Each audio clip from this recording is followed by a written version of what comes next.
Why do people like to use titanium cups? What's so good about it? In this episode, we'll review the production process of titanium. The rolls we see here is the raw material of titanium. After a set of high-precision drawing process, To form the pipe material of the thermos, we follow the master two to transport the pipe material to, in simple terms, the precision is the forming process of the inner and outer. This is the finishing touch of the inner liner. All can be done in the process of high-speed rotation, stretching the metal lighter, thinner, and tougher. to ensure absolute vacuum and airtightness. The welding process is crucial, which must be accurate to a few tenths of a millimeter. Look at each step. Workers will strictly inspect the toffee. In this way, a toffee is formed.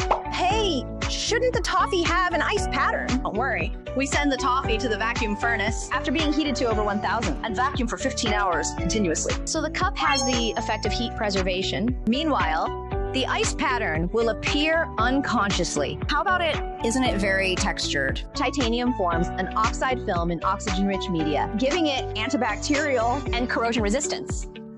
I think is the key factor for people to like titanium cups. The new national standard